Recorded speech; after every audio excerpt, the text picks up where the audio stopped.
नमस्कार दोस्तों, student point academy में आप सभी का स्वागत है। फ्रेंड्स, आज का हमारा टॉपिक है फाइनेंशियल प्लानिंग में प्रैक्टिस सेट 4.4। तो आइए स्टार्ट करते हैं।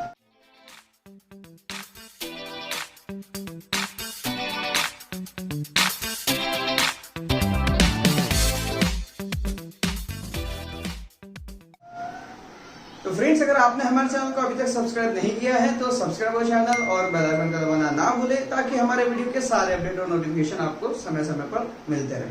तो फ्रेंड्स, प्रैक्टिस सेट 4.4 ये पूरी तरह से बेस्ड है ब्रोकरेज सर्विसेज, शेयर्स और म्यूचुअल फंड्स पर। ओके, तो आइए जानते हैं क्या है brokerage and taxes on share trading. तो जब भी शेयर की ट्रेडिंग की जाती है, ओके, जब भी शेयर्स का व्यवहार किया जाता है, शेयर्स बेचे या खरीदे जाते हैं, तो शेयर्स हम डायरेक्ट स्टॉक मार्केट में जाकर, स्टॉक एक्सचेंज मार्केट में जाकर हम डायरेक्टली शेयर्स बाय नहीं कर सकते। चाहे हमारे पास कितना भी पैसा हो, हम डायरेक्टली शेयर्स बाय नहीं कर सकते। We have to buy the shares with the help of brokerage. मतलब गवर्नमेंट के कुछ सर्टिफाइड्स ऐसे एजेंट होते हैं जिनके थ्रू हमें जो शेयर्स होते हैं उन्हें खरीदना भी होता है और उन्हें बेचना भी होता है। तो वो जो एजेंट होते हैं गवर्नमेंट के, उन्हें नाम दिया गया है ब्रोकर। ओके, उन्हें नाम दिया गया है ब्रोकर। ओके, और ये जो ब्रोकर्स होते हैं, इन्हीं के थ्रू शेयर्स खरीदे भी जाते हैं और बेचे भी जाते हैं। और जब इनके थ्रू शेयर्स खरीदे और बेचे जाते हैं, तो ये जो ब्रोकर होते हैं, इनका एक चार्ज होता है शेयर्स खरीदने का भी और शेयर बेचने का भी, और वो चार्ज हमें इन ब्रोकर को देना पड़ता है, और उसी चार्ज को हम क्या ब्रोकरेज कहते हैं। ओके, उसी चार्ज को हम कहते हैं ब्रोकरेज। तो जब भी हम ब्रोकरेज मतलब शेयर्स खरीदते हैं, तो हमें क्या होता है, हमें ब्रोकरेज देना पड़ता है शेयर्स पर, उस पर हमें टैक्सेस भी देने होते हैं। ओके, मतलब शेयर्स पर ब्रोकरेज भी देना होता है और शेयर्स पर टैक्सेस भी देना होता है। अब टैक्स मतलब क्या, तो टैक्स मतलब होता है जीएसटी। तो वही एक नीचे फिर से नया एक हेडिंग है, जीएसटी ऑन ब्रोकरेज सर्विस। मतलब ब्रोकरेज जो सर्विस होती है, इस पर जीएसटी भी लगता है। ओके, तो जो गवर्नमेंट के एजेंट होते हैं, जो शेयर्स को खरीदने में हमारी मदद भी करते हैं और हमसे खरीदने में भी मदद करते हैं। मतलब हमें अगर बेचना है तो भी हमें ब्रोकरेज के थ्रू ही बेचना होगा, और हमें शेयर्स अगर परचेस करना है तो भी हमें ब्रोकरेज के थ्रू ही शेयर्स को परचेस करना होगा। तो यहाँ पर अगर हम देखें तो ये जो शेयर्स होते हैं, अब शेयर जो खरीदते हैं, ओके, उन पर जीएसटी भी लगता है, और ये जीएसटी होता है 18%। अब एक छोटी से अगर बात में अगर मैं आपको समझाऊं तो बहुत सिंपल सी एक बात है। मान लीजिए कि मैंने एक शेयर्स खरीद लिया। ओके, मान लीजिए हमने इसके शेयर खरीदने, तो उस शेयर्स को खरीदने के लिए हम किसके पास जाएंगे, ब्रोकर के पास जाएंगे। तो ब्रोकर कहेगा कि हमें 2% आपको सर्विस चार्ज लगेगा, ब्रोकर सर्विस 2% लगने वाली है। जिस तरह के एग्जांपल आपके बुक में दिए हुए इस हेडिंग के बाद वो एग्जांपल बताने वाला हूं। इसके बाद इसी एग्जांपल को हम जीएसटी के साथ भी करेंगे। ओके, तो यहां पर देखिए 1000 प्लस 2% ब्रोकरेज सर्विस जो होगी वो 2% लेगी। अब 2% किसका होगा, 1000 का।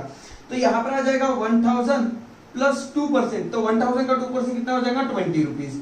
तो ये आ जाएगा 1020 रुपीज में ये शेयर्स हमें मिल जाएंगे। 1000 रुपए के शेयर्स हमें इतने रुपए पे करने होंगे। वैसे इतना 20 रुपीज मतलब ये 2% तो नहीं होता है, जैसे 1%, 0.5% इस तरह के ब्रोकर सर्विसेज होती है। ओके, तो इस तरह से शेयर्स खरीदते समय या बेचते समय यही प्रोसेस होती है। मान लीजिए अगर इन्हीं शेयर्स को जब मुझे खरीदना मतलब बेचना होगा, मान लीजिए मेरे पास 1000 के शेयर्स है। ओके, तो इस शेयर्स को मैं बेचने के लिए किसके पास जाऊंगा, ब्रोकर के पास जाऊंगा। तो ब्रोकर ने बता दिया भाई 2% जो है इसका सर्विस चार्ज लगने वाला है, तो वो क्या हो जाएगा, यहाँ पे माइनस हो जाएगा। तो 1000 माइनस 2%, 1000 रुपीज का 2% कितना, 20 रुपीज।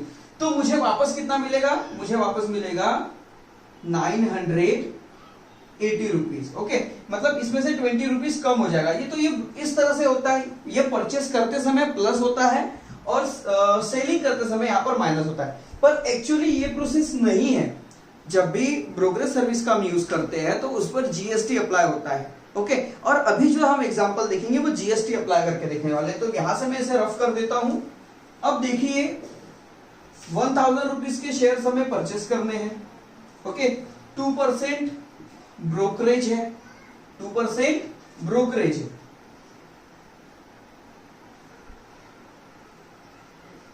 2% ब्रोकरेज है और plus 18% GST on brokerage service. अब यहां देखिए ये ओके, तो 1000 तो ये ऐसे ही रह जाएगा। 2% ब्रोकरेज, अब ये 2% किसका होगा? 1000 का, तो 1000 का 2% होता है 20 रुपीज, तो यहाँ पे 20। अब क्या कहता है? 18% जीएसटी ऑन ब्रोकरेज सर्विसेज, तो ब्रोकरेज सर्विसेज कितनी लगी है? 20 रुपीज, तो 20 रुपए पर 18% जीएसटी लग जाएगा, तो यहां पर आ जाएगा 18% ऑन 20, तो 20 रुपीज का 18% क्या हो जाएगा? ये इससे कैंसिल हो जाएगा 5 टाइम और ये इससे कैंसिल हो जाएगा 3.6 तक, तो प्लस 3.6 रुपीज यहां पर ऐड हो जाएंगे। ओके, तो अब ये शेयर्स जीएसटी के साथ कितने में हो जाएंगे? 1000 प्लस 20 और 23, मतलब 1023 रुपीज 0.6 पैसा। तो जीएसटी के साथ इस तरह से शेयर्स को खरीदा या बेचा जाता है। खरीदते समय यही प्रोसेस होगी, परचेस करते समय, और सेल करते समय अगर हम बात करें तो सेलिंग करते समय यही प्रोसेस होंगी। हमें बेचना है तो आ जाएगा 1000 माइनस 20 रुपीज। ओके, ये जो 2% ब्रोकरेज हो गया और इस पर जो है जीएसटी ये भी आ जाएगा। ओके, तो इस बार जब हम 1000 रुपए के शेयर बेचने जाएंगे तो हमें हमारे हाथ में वापस कितना पैसा मिलेगा? 976.4 पैसा। ओके, तो देखिए खरीदते समय हमें ये अमाउंट अलग से देना होता है और शेयर्स खरीदते समय ये हमें अमाउंट अलग से देना होता है और शेयर बेचते समय ये अमाउंट हमारे पास से माइनस होती है, पैसा हमारे हाथ में आता है। तो आई होप दैट ये बात आपको समझ में आ चुकी होगी कि ब्रोकरेज और ब्रोकरेज सर्विस पर जो टैक्सेस किस तरह से अप्लाई किया जाता है और किस तरह से 18% जीएसटी ब्रोकरेज सर्विस पर ली जाती है। ओके, अगर आप इसे लिखना चाहते हैं तो टेक दिस स्नैपशॉट, इसके बाद हम आते हैं इसकी नेक्स्ट हेडिंग पर। तो आइए फ्रेंड अब बात करते हैं म्यूचुअल फंड्स की। म्यूचुअल फंड्स के बारे में तो आपने बहुत बार सुना होगा। तो एक्चुअल म्यूचुअल फंड होता क्या है? तो हमारे पास कुछ अमाउंट होता है, वो अमाउंट हम म्यूचुअल फंड में जाकर वहां पर सबमिट कर देते, दे देते। तो म्यूचुअल फंड मतलब हम क्या करते हैं, कंपनियों में हम अपने शेयर्स लगाते हैं। तो जो कंपनी होती है अगर वो अच्छा वर्क करेगी तो हमारे शेयर्स इंक्रीज होते जाएंगे, और कंपनी अगर अच्छा वर्क नहीं करेगी तो हमारे जो शेयर्स है वो डिक्रीज होते जाएंगे। तो शेयर्स की वैल्यू यहाँ पर कम या ज्यादा होती है। तो जब भी आप टीवी या न्यूज या फिर रेडियो जो भी आप सुनते हैं तो वहां पे म्यूचुअल फंड से जो रिलेटेड एड चलती है, वहां पर एक स्टेटमेंट आता है, mutual fund is subject to market risk. Okay, मतलब म्यूचुअल फंड क्या है? ये एक सब्जेक्ट टू मार्केट रिस्क है, मतलब आपका जो पैसा है यहाँ पर ये मार्केट में लगता है, और ये जो अमाउंट है जब भी जिस भी कंपनी में लगता है तो कंपनी अगर अच्छा परफॉर्म करती है तो आपके शेयर्स की वैल्यू बढ़ती है, कंपनी अगर अच्छा परफॉर्म नहीं करती तो आपके शेयर्स की वैल्यू यहाँ पर डाउन भी होती चली जाती है। तो शेयर्स, तो यहाँ पे म्यूचुअल फंड का शॉर्ट फॉर्म है एमएफ।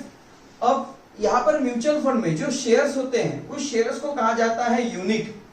ओके, और मार्केट वैल्यू ऑफ यूनिट जो होती है, मतलब आपके पास जो भी शेयर्स है, मान लीजिए आपके पास 100 शेयर्स है, तो वो 100 शेयर्स मतलब वो क्या हो गया, वो आपका यूनिट हो गया।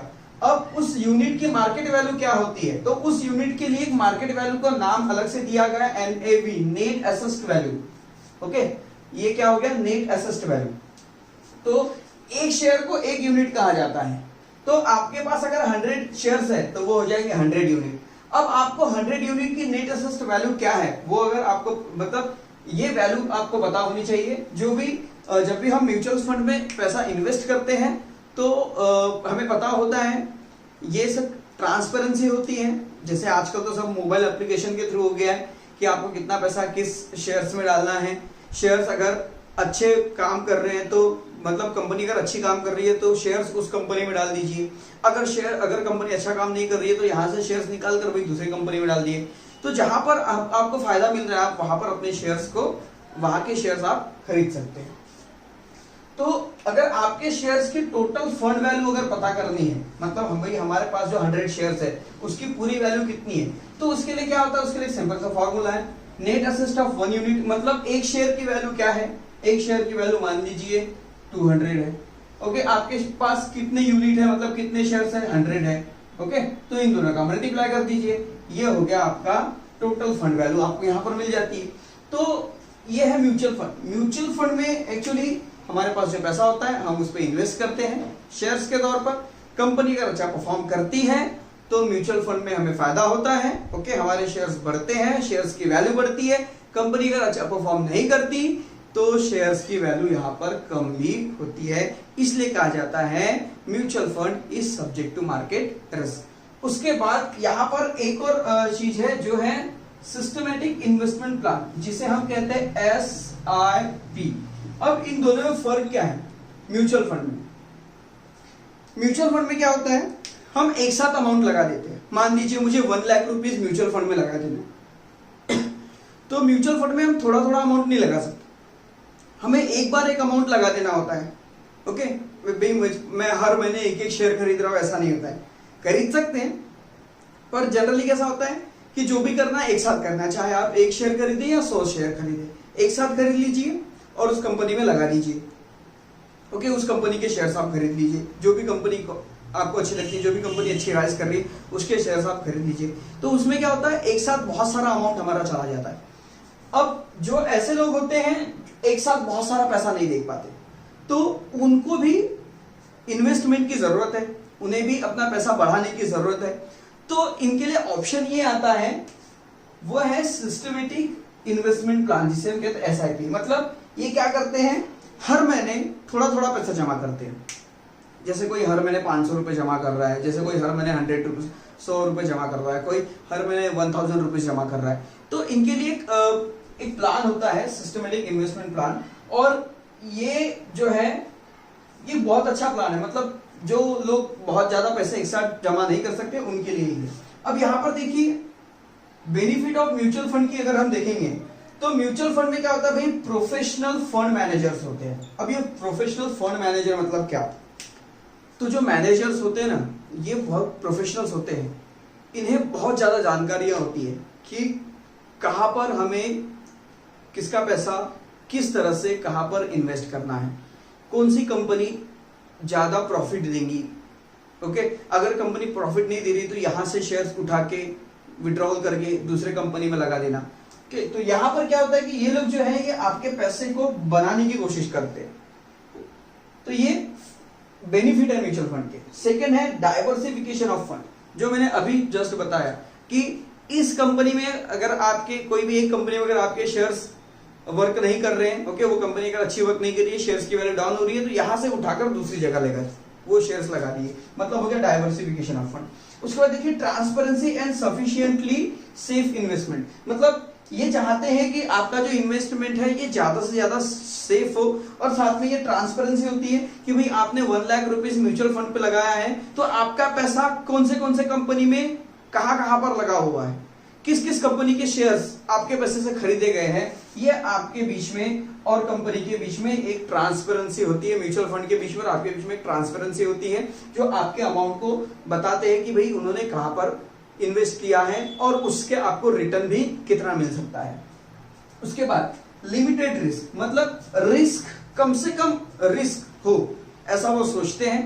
ओके, क्योंकि कैसा होता है, ज्यादा से ज्यादा रिस्क, अगर रिस्क है, रिस्क तो हर जगह होती है, जैसे म्यूचुअल फंड में भी बोला ही जाता है कि mutual fund is subject to market risk, तो रिस्क तो है, पर ये कोशिश करते हैं कि रिस्क की जो अमाउंट है, मतलब रिस्क हो, कम से कम रिस्क को कम करने की कोशिश करते हैं।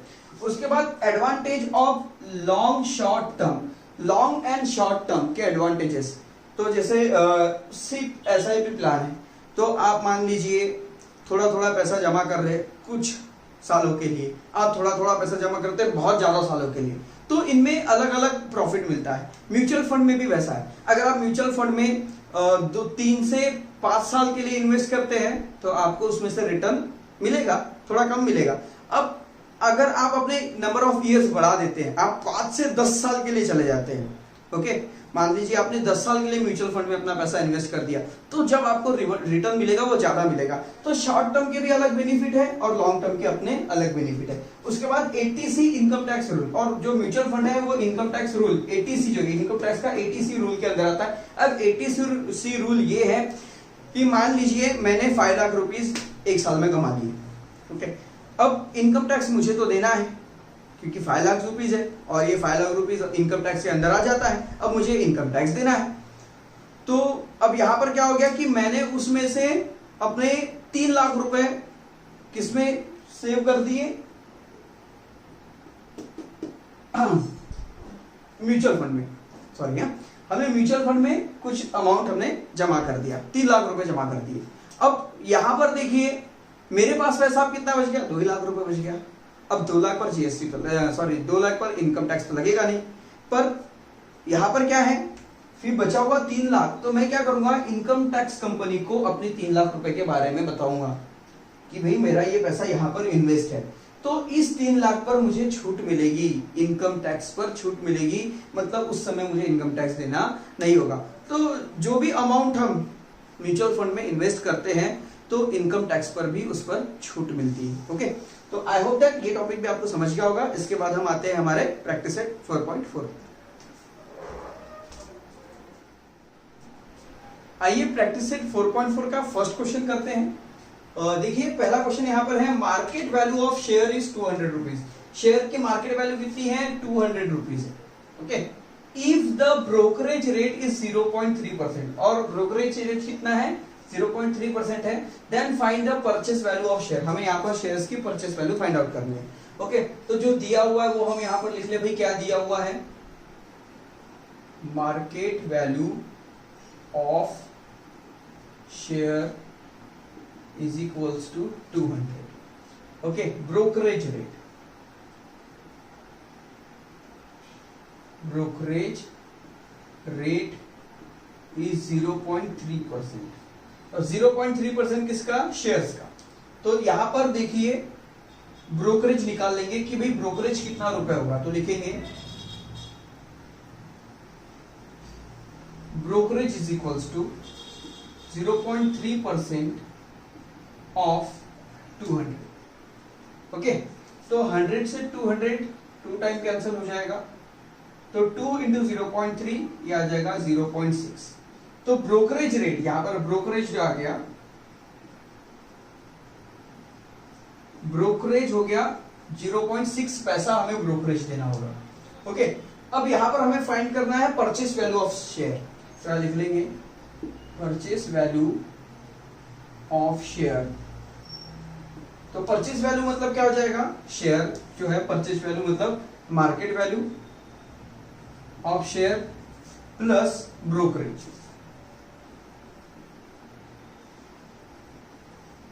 तो मार्केट वैल्यू हो गई 200 और ब्रोकरेज हो गया 0.6 पैसा।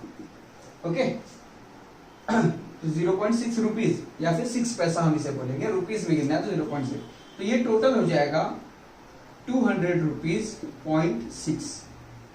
ओके, तो यहां पर हमें इतना रुपए परचेस वैल्यू शेयर की देनी होगी। तो वो सिंपल ये क्वेश्चन है, अगर आप इसे लिखना चाहते हैं टेक दिस स्नैपशॉट, फिर हम करते हैं नेक्स्ट क्वेश्चन। आइए अब सेकंड क्वेश्चन करते हैं। देखिए सेकंड क्वेश्चन में है, a share is sold for the market value of ₹1000। आपके पास कुछ शेयर है 1000 रुपए के, उसे आपको बेचना है। ओके, 1000 रुपए आपके शेयर की मार्केट वैल्यू, 1000 रुपए में आपको शेयर बेच देना है, और शेयर बेचते समय ब्रोकरेज आपको देने होते हैं, brokerage is paid rate of 0.1%। Okay, मतलब 1000 रुपए का 0.1% ब्रोकरेज सर्विसेज हमें देनी है। साथ में what is amount receive after the sale, तो इसे बेचने के बाद कितना पैसा वापस मिलेगा। ओके, कितना पैसा हमें मिलेगा वो पता करना है। तो देखिए share is sold, market value, तो लिखेंगे market value is 1000 rupees, brokerage rate, brokerage rate कितना है 0.1%। तो ब्रोकरेज यहां पर हम फाइंड आउट कर देंगे। Brokerage is equals to 0.1%, 0.1% of 1000। इसका मतलब क्या हो जाएगा, 0.1 डिवाइड बाय 100 मल्टीप्लाई बाय 1000। 100 से 1000 एक कैंसिल हो जाएगा, 20 कैंसिल। 10 इंटू 0.1 करेंगे तो हमें मिलेगा 1। तो ब्रोकरेज हो गया 1 रुपीज। ओके, अब यहां पर क्या करना है, what is amount receive after the sale. तो लिखेंगे यहां पर रिसीव अमाउंट, रिसीव्ड अमाउंट। तो रिसीव अमाउंट मतलब हो जाएगा मार्केट वैल्यू ऑफ शेयर। अब हमें शेयर बेचना है, तो ब्रोकरेज को बेचते समय, अब पैसे हमें मिलने वाले हैं, अभी हम पैसे नहीं देने वाले, पैसे मिलने वाले हैं, पर हमें ब्रोकरेज को सर्विस तो देनी होगी, तो यहां पर माइनस ब्रोकरेज हो जाएगा। ओके, ब्रोकरेज सर्विस माइनस हो जाएगी, क्योंकि ब्रोकरेज हमारे शेयर्स बेचकर देगा तो उसका कमीशन तो लेगा, तो उसका कमीशन यहां पर माइनस हो जाएगा। तो मार्केट वैल्यू हो गई 1000 रुपीज और ब्रोकरेज हो गया 1 रुपीज। ओके, तो रिसीव्ड अमाउंट हो जाएगा 999 रुपीज। ओके, तो बस इस तरह से इसे करना था, सिंपल है, बिल्कुल भी डिफिकल्ट नहीं है, और इतना इंटरेस्टिंग ये लेसन है, मुझे तो बहुत मजा आता है इसे पढ़ाते में। ओके, तो अगर आप इसे लिखना चाहते हैं, टेक द स्नैपशॉट, फिर हम करते हैं नेक्स्ट क्वेश्चन। आइए थर्ड क्वेश्चन करते हैं। थर्ड क्वेश्चन में एक टेबल दी है, उस टेबल को हमें कंप्लीट करना, साथ में कुछ इंफॉर्मेशन दी है। देखिए, नंबर ऑफ शेयर्स का कॉलम दिया हुआ है, मार्केट वैल्यू ऑफ शेयर्स भी हमें दी हुई है। अब इसके बाद हमें टोटल वैल्यू, ब्रोकरेज, उसके बाद सीजीएसटी, एसजीएसटी और टोटल वैल्यू ऑफ शेयर यहाँ पर हमें फाइंड आउट करना है। तो देखिए 100, बी फॉर बाइंग, जब शेयर्स को खरीदना है, कस्टमर जब शेयर्स को खरीदेगा, और एस फॉर सेल, जब कस्टमर अपने शेयर्स को बेचेगा। ओके, तो यहां पर देखते हैं पहली कंडीशन, ये हमारी पहली कंडीशन है। तो पहली कंडीशन में नंबर ऑफ शेयर लिखेंगे, number of share is equals to 100। Okay, या फिर नंबर ऑफ शेयर आर 100, और market value of share, market value of share, एक शेयर की मार्केट वैल्यू कितनी है, ₹45। तो अब हमें क्या करना है, टोटल वैल्यू फाइंड आउट करनी है। तो लिखेंगे टोटल वैल्यू, टोटल वैल्यू। देखिए टोटल वैल्यू क्या हो जाएगा, number of share, number of share multiply bye market value. Okay, तो नंबर ऑफ शेयर हो गया 100 और मार्केट वैल्यू हो गई 45। तो टोटल वैल्यू हो गई शेयर्स की, मतलब पूरे शेयर्स की वैल्यू हो गई 4500। ये हो गई total value, total value. Okay, तो यहां पर हम लिख ले भाई 4500। उसके बाद क्या कहता है, ब्रोकरेज। ब्रोकरेज कितना है, 0.2%, तो हमें ब्रोकरेज निकालना होगा। तो यहां पर देख लीजिए, ब्रोकरेज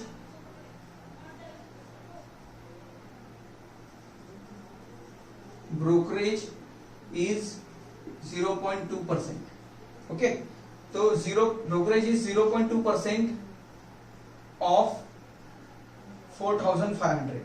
तो यहां पर आ जाएगा 0.2 डिवाइड बाय 100 मल्टीप्लाई बाय 4500। ये कैंसिल हो गया, 45 मल्टीप्लाई बाय 2 आ जाएगा 90, और ये 0 यहाँ पे एक पॉइंट है तो पॉइंट यहाँ पे लग जाएगा, मतलब ब्रोकरेज आ गया, ब्रोकरेज इज इक्वल्स टू आ गया 9 रुपीज। ओके, हमें ब्रोकरेज भी यहां पर मिल गया, तो ब्रोकरेज यहां पर हम लिख देंगे 9। उसके बाद देखिए, उसके बाद क्या है, सीजीएसटी और एसजीएसटी हमें निकालना है, किस पर, ब्रोकरेज पर।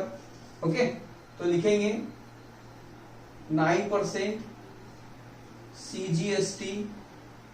ओके, अब यहां पे सीजीएसटी हमें निकालना है, तो 9% किसका, ब्रोकरेज का।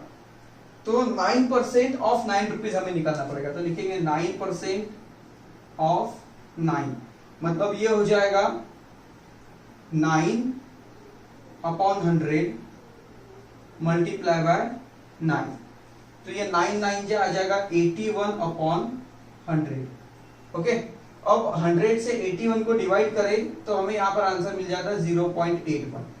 ओके, तो यहाँ पर देखिए CGST हमें मिल चुका है, CGST इज इक्वल्स टू 0.81। तो CGST अगर 0.81 है तो SGST भी वही होगा, तो therefore SGST is equals to 0.81 rupees. Okay, ये रुपीज में है, तो यहां पर हम लिख देंगे 0.81 0.81। ओके, उसके बाद टोटल वैल्यू ऑफ शेयर, अब शेयर्स की टोटल वैल्यू हमें लिखना है। Okay, total value of share, total value of share क्या हो जाएगा, इन सबको हमें ऐड कर देना पड़ेगा। ओके, तो ये आ जाएगा भाई 4500 प्लस 9 प्लस GST मतलब CGST प्लस SGST, मतलब ये आ जाएगा 4500 प्लस 9 प्लस 0.81 प्लस 0.81, इन सबको ऐड कर दे, आइए ऐड कर देते हैं 4500।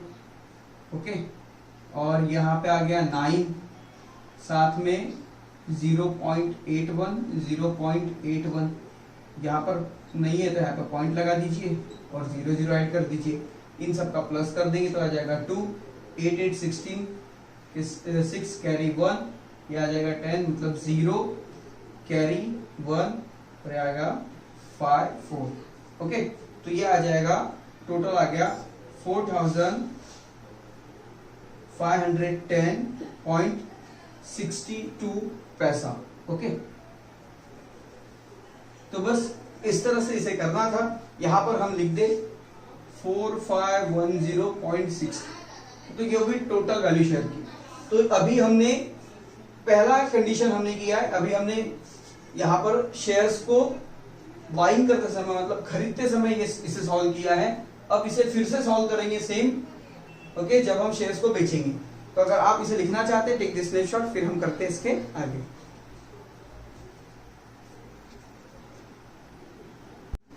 आइए सेकंड देखते हैं। देखिए मैंने पूरा रफ नहीं किया क्योंकि हमें फिर से वही चीजें यहाँ पर बतानी है, वही चीजें लिखनी है। तो अब इसकी बात करेंगे, शेयर्स को अभी हमें सेल करना है, तो नंबर ऑफ शेयर्स कितने हो गए भाई 75। ओके, और मार्केट वैल्यू ऑफ शेयर कितनी है 200। तो टोटल वैल्यू क्या आ जाएगी, नंबर ऑफ शेयर मींस 75 और मार्केट वैल्यू है 200, तो ये आ जाएगा 2 इंटू 75 आ जाएगा 150 और ये 20, मतलब टोटल आ गई मार्केट वैल्यू 15,000। उसके बाद ब्रोकरेज इस कितना है 2%, ब्रोकरेज कितना है 2%, तो यहाँ पर हमें 15,000 मिल गया, तो यहाँ पर हम लिख दिए भाई 15,000। और ब्रोकरेज कितना है 2% किसका 2% आ जाएगा यहाँ पर 15,000 का, तो लिख देंगे 15,000। ओके, तो लिखेंगे 0.2/100 मल्टीप्लाई बाय 15,000, तो 20 से 20 कैंसल, 150 इंटू 2 आता है 300 और ये 0.1 डिजिट के बाद है तो यहाँ लगा देंगे, मतलब यहाँ पर जो आ जाएगा ये 30 रुपीज हो जाएगा। तो ब्रोकरेज कितना हो गया 30 रुपीज, तो यहाँ लिख दे 30 रुपीज। अब 30 रुपीज 9% किसका CGST, 9% CGST निकालेंगे 30 रुपीज का, 9% SGST भी निकालेंगे हम 30 रुपीज का, तो यहां पर लिखेंगे 9/100 मल्टीप्लाई बाय 30, 0 से 0 कैंसल, 9 3 जा 27 डिवाइड बाय 10, इसे अगर हम कैंसिल करें तो आ जाएगा 2.7। तो यहाँ पर देखिए हमें CGST कितना मिल गया 2.7 रुपीज और SGST भी कितना हो जाएगा 2.7 रुपीज, दोनों सेम होते हैं, तो यहाँ पर भी लिख दे 2.7। ओके, अब हमें क्या करना है टोटल वैल्यू ऑफ शेयर्स, तो इन सबको यहाँ पर हमें ऐड कर देना है। अब बात ये है कि यहाँ पर हम शेयर्स को बेच रहे हैं, तो बेचते समय यहाँ पर माइनस करना होगा, तो टोटल वैल्यू ऑफ शेयर कितनी होगी 15,000 यहां पर लिख ले भाई 15,000। ओके, अब यहाँ पे क्या क्या माइनस करना होगा, यहाँ माइनस करना होगा 30 पर, ये 30 rupees brokerage minus 2.7 minus 2.7। Okay, ये सब हमें माइनस करना होगा। तो अभी हम क्या कर लेते हैं, पहले इन सब को ऐड कर देते हैं। 30, 2.7, 2.7। ओके, इन्हें ऐड कर लीजिए। 14 कैरी 5, तो ये आ गया टोटल 35 रुपीज। ओके, 40 पैसा। ओके, तो यहां पर हम लिख दे 15,000 माइनस 35.4। ओके, अब ये पूरा अमाउंट हम इसमें से माइनस कर देंगे। 15,000 है यहाँ पर, 15,000 माइनस 35.4, यहाँ पे भी पॉइंट लगा ले। ओके, कैरी कर लेंगे 9 9 9 10, यह आ जाएगा 6 4 6 9, और ये हो जाएगा, ये तो 14 हो जाएगा, तो ये हो गया 40। ओके, तो यहां पर पॉइंट लगा दीजिए। तो टोटल शेयर जो हमें मिल गया, टोटल शेयर्स की टोटल वैल्यू हो गई 14,964 रुपीज .60 पैसा। ओके, यहां पर हम इसे लिख ले 14,964.6। तो इस तरह से इसे करना था आपको। आई होप दैट ये क्वेश्चन आपको क्लियर हो चुका होगा। अगर आप इसे लिखना चाहते हैं, टेक दिस स्नैपशॉट, फिर हम करते हैं नेक्स्ट क्वेश्चन। आइए फोर्थ क्वेश्चन करते हैं।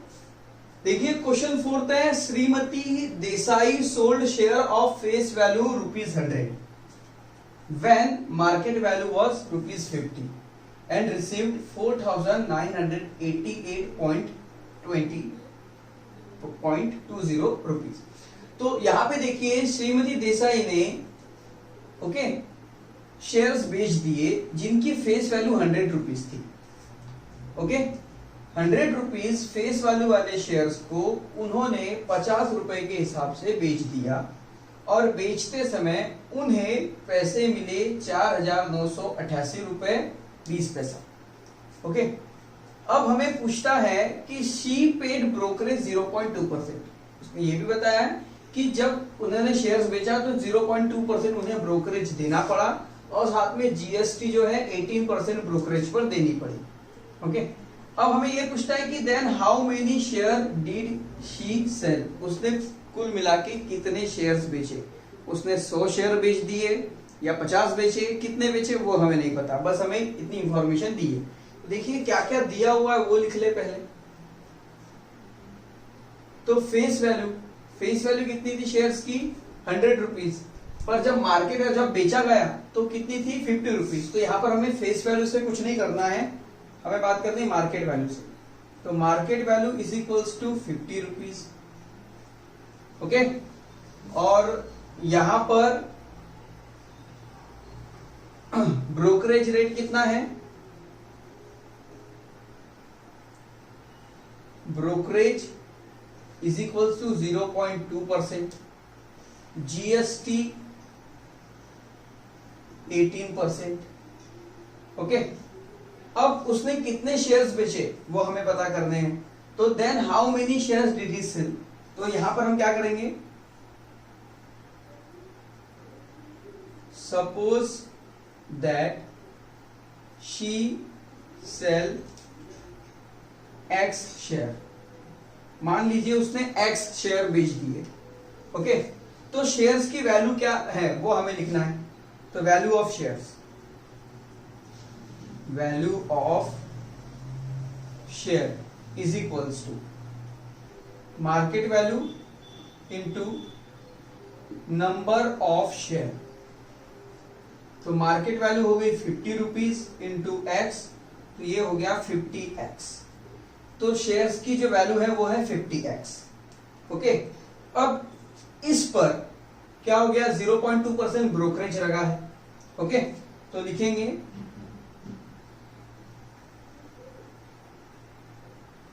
Brokerage 0.2% of brokerage is equals to 0.2% of 50x, तो ये आ जाएगा 0.2 upon 100 multiply by 50x।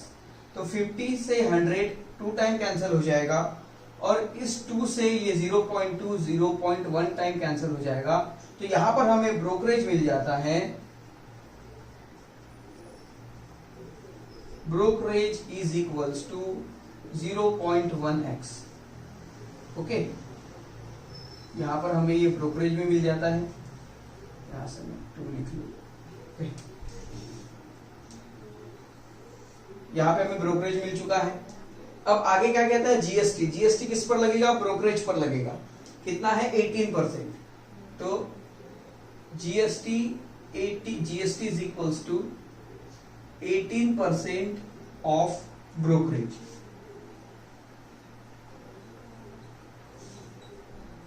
Okay, तो यहां पर लिखे 18 अपॉन 100 मल्टीप्लाई बाय ब्रोकरेज कितना है 0.1, तो 0.1x।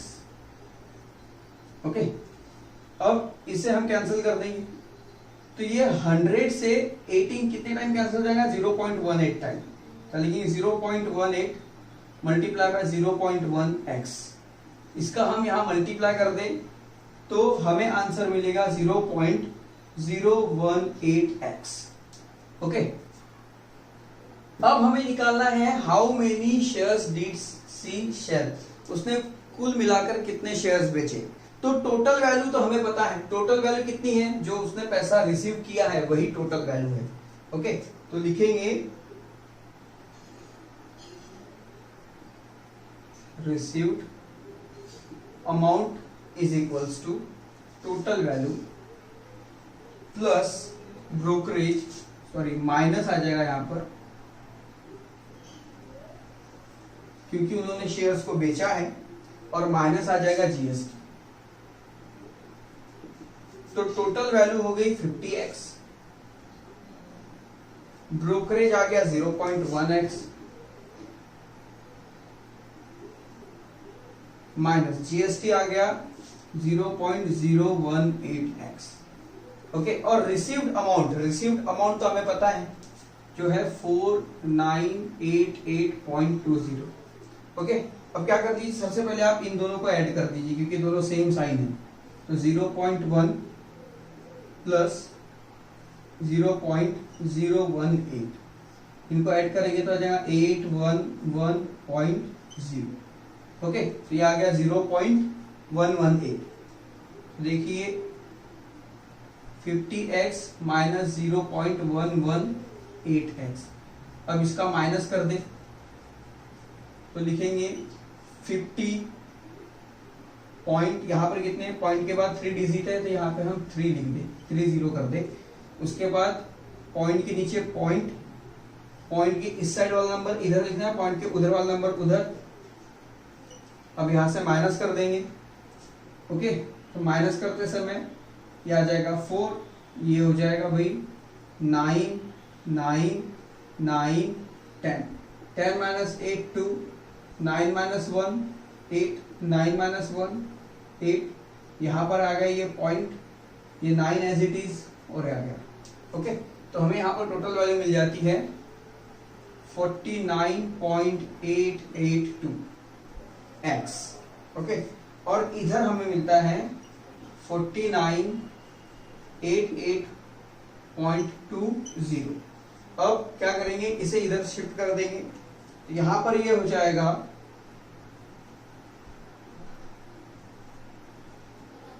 4988.20 divide by 49.882 is equals to x। इससे इसको कैंसिल करेंगे तो 100 आ जाएगा, तो x इज इक्वल्स टू 100। सो श्रीमती देसाई ने पूरे 100 शेयर्स यहां पर सेल कर दिए। तो इस तरह से इसे सॉल्व करना था, सिंपल है। टेक दिस स्नैपशॉट, फिर हम करते हैं नेक्स्ट क्वेश्चन। आइए फ्रेंड, अब 5th क्वेश्चन करते हैं। 5th क्वेश्चन बहुत ही बढ़िया क्वेश्चन है और थोड़ा सा बड़ा भी ये क्वेश्चन है। और क्वेश्चंस की सारी इंफॉर्मेशन मैंने इसमें शॉर्ट में लिखी है। एक्चुअली क्वेश्चन ये पूरा का पूरा गिवन है, यही से क्वेश्चन शुरू होता है सॉल्यूशन, ऐसा समझिए। Mister D'Souza purchase 200 shares, mister D'Souza ने 200 शेयर खरीदे। ओके, खरीदते समय उसकी फेस वैल्यू थी 50 रुपीज, पर वो शेयर प्रीमियम में थे 100 रुपीज से। ओके, कितने शेयर खरीदे उन्होंने? 200 शेयर खरीदे, जिसकी फेस वैल्यू 50 रुपए थी, पर वो शेयर जो प्रीमियम में चल रहे थे 100 रुपए से। अब उन्हें रिसीव डिविडेंड, उन्हें डिविडेंड मिला 50%। Okay, sold. अब ये सब होने के बाद उन्होंने 100 शेयर 10 रुपए डिस्काउंट पर शेयर सेल कर दिए, और बचे हुए शेयर्स, अब देखिए 200 शेयर में से 100 शेयर अगर बेच दिए तो कितने बचे? 100 शेयर ही बचेंगे। तो बचे हुए 100 शेयर्स उन्होंने 75 रुपीज में के प्रीमियम पर बेच दिया। ओके, पहले 100 शेयर उन्होंने 10 रुपए डिस्काउंट पर बेचे, दूसरे 100 शेयर उन्होंने 75 रुपीज प्रीमियम पर बेचा, और हर एक ट्रेडिंग में उन्हें 20 रुपए ब्रोकरेज को देने पड़े। तो आखिरी में हमें क्वेश्चन ये पूछा है कि उन्होंने जो सम इन्वेस्टेड किया था, टोटल पैसा जो उन्होंने इस शेयर्स को खरीदने के लिए लगाया था, उसके बाद उन्होंने जब शेयर्स को बेचा और डिविडेंड जो उन्हें मिला, ये सब लेकर उन्हें फायदा हुआ या नुकसान हुआ तो कितने का, ये हमें इस क्वेश्चन में पूछा है। तो आइए इसे सॉल्व करते हैं। तो देखिए, सबसे पहले कि भाई उन्होंने जो है मार्केट वैल्यू क्या है शेयर्स की, वो हमें पता करनी होगी। तो लिखेंगे मार्केट वैल्यू ऑफ शेयर, तो क्या आ जाएगा? Face value plus premium. तो फेस वैल्यू यहां पर हो गई 50 रुपीज प्लस 100, तो ये आ गया 150 rupees.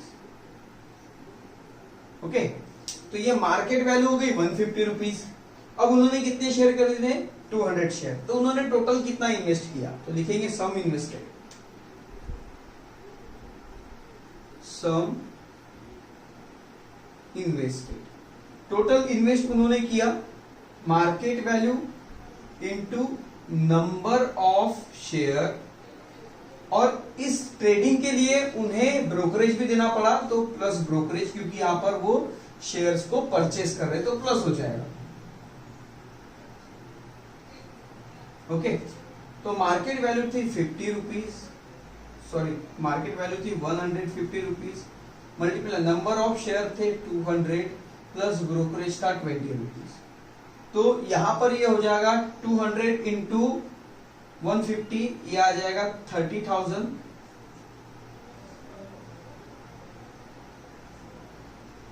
Plus 20 is equals to,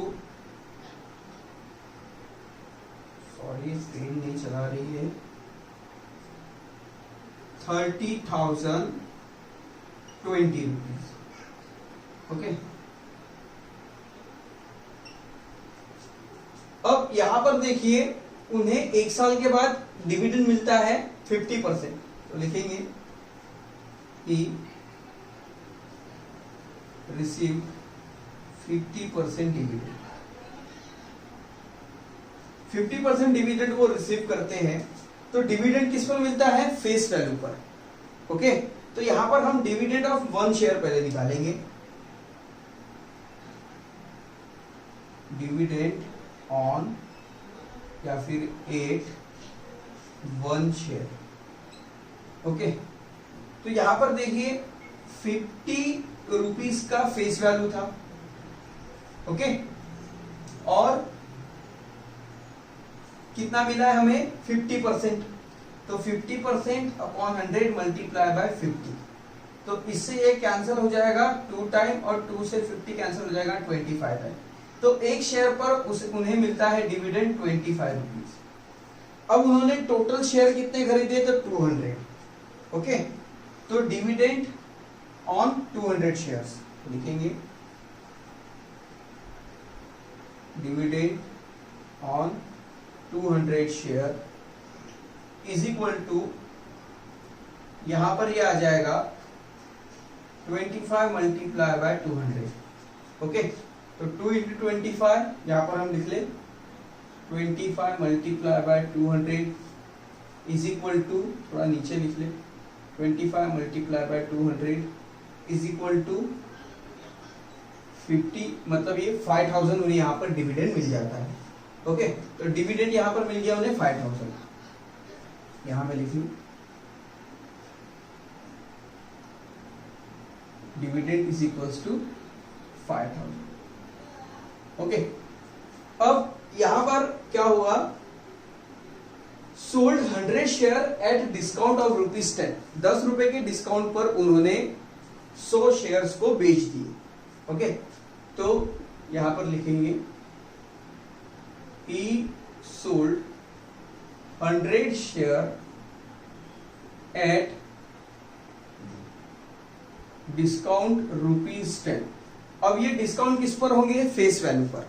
तो फेस वैल्यू क्या है, तो यहां पर लिखेंगे value of share, value of share is equals to face value minus 10 is equals to 50 minus 10 is equals to 40। तो उन्होंने शेयर्स को कितने में बेचा, 40 रुपीज में बेचा। ओके, कितने शेयर्स बेचे, 100 से शेयर्स। तो received amount,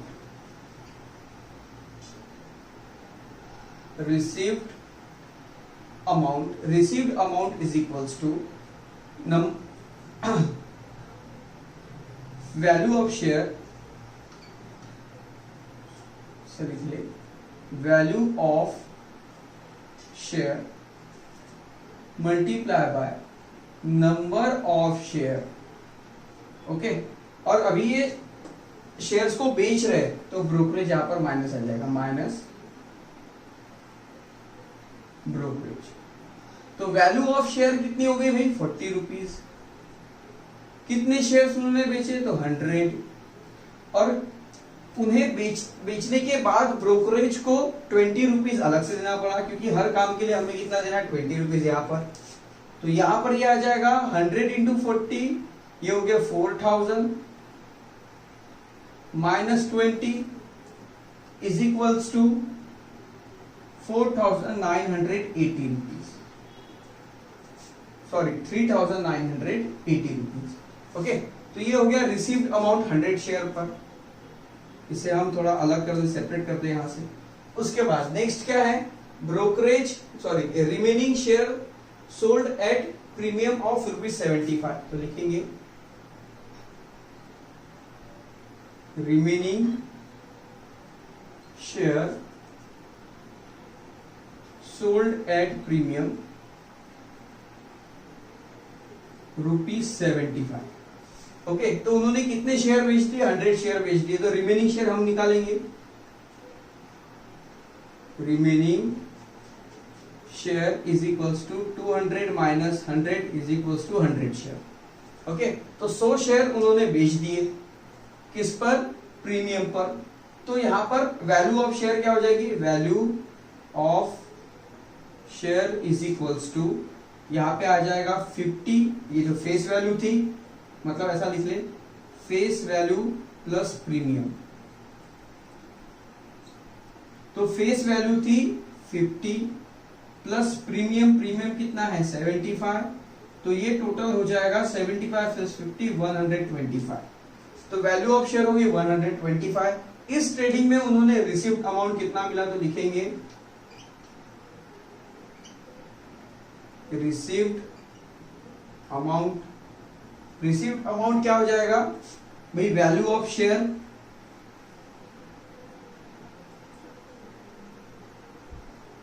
value of share into कितने शेयर बेचे, नंबर ऑफ शेयर। ओके, और साथ में माइनस क्या आ जाएगा, ब्रोकरेज। तो याद लिख लीजिए, वैल्यू ऑफ शेयर कितनी है 125, क्योंकि प्रीमियम में है, और नंबर ऑफ शेयर हो गए 100 माइनस ब्रोकरेज 20। तो यह आ जाएगा 125,000 12,500 माइनस 20, इसमें से हम 20 को माइनस कर देंगे तो ये हमें अमाउंट मिल जाएगा 12,480 रुपीज। ओके, मतलब अभी इन सब का यहाँ पर हमें मिल जाएगा 12,480 रुपीज। अब इस पूरे ट्रेडिंग में उन्हें फायदा हुआ या नुकसान हुआ वो हमें देखना है। ओके, तो यहां पर लिखेंगे सम इन्वेस्टेड को कंपेयर करना है इन सारे अमाउंट से। ओके, तो टोटल रिसीव्ड अमाउंट, उन्हें पूरे ट्रेडिंग में कितना पैसा मिला, तो लिखेंगे टोटल रिसीव्ड अमाउंट। तो टोटल रिसीव्ड अमाउंट कहां से उन्होंने पैसा लेना शुरू किया, जैसे ये डिविडेंड 5,000 प्लस 3,080 प्लस 12,480 रुपीज, इन सबका हम सम कर दे यहां पर 12,480 प्लस 3,980 प्लस 5,000, तो आ गया 0, क्या आ जाएगा 6, कैरी 1, 4, कैरी 1, 8, 10, 11, तो आएगा 21,460 रुपीज। तो यहां पर हम लिख लें 21,460 रुपीज। ओके, अब पूरा अमाउंट उन्होंने इतना रिसीव किया है, पर उन्होंने लगाया कितना था, उन्होंने लागत लगाई थी इस पर 30,000 रुपए, 30,020 रुपए। सो ही इंक्यूड लॉस, उन्हें लॉस हो गया, लिखेंगे ही इंक्यूड लॉस। कितना लॉस हुआ, तो यहां पर लिखेंगे 30,000 माइनस 21,460 रुपीज, माइनस कर दें यहां पर 30,000 माइनस 21,460 रुपीज, तो आ गया 0। ओके, अभी यहां से हम कैरी लेते चलेंगे 2, 9, 9, ये हो गया 10, 4, 5, 8, ओके, और 0, तो 8,540 इज इक्वल्स टू आ गया 8,540। तो टोटल 8,540 रुपए का मिस्टर डिसूजा को यहाँ पर नुकसान हुआ है। तो इस तरह से ये क्वेश्चन था, सिंपल है पर थोड़ा लंबा है। ओके, एक एक स्टेप बाय स्टेप हम इसे सॉल्व करते गए। तो अगर आप इसे लिखना चाहते हैं तो टेक दिस स्नैपशॉट। तो फ्रेंड्स, इसी क्वेश्चन के साथ ये प्रैक्टिस सेट और ये वीडियो यहीं पर कंप्लीट होता है। आई होप दैट ये प्रैक्टिस सेट आपको पूरी तरह से समझ आ गया होगा। तो आपको ये वीडियो कैसा लगा कमेंट बॉक्स में जरूर लिखें। वीडियो को लाइक कीजिए, चैनल को सब्सक्राइब कीजिए, बने रहिए हमारे साथ और देखते रहिए स्टूडेंट पॉइंट एकेडमी। धन्यवाद दोस्तों।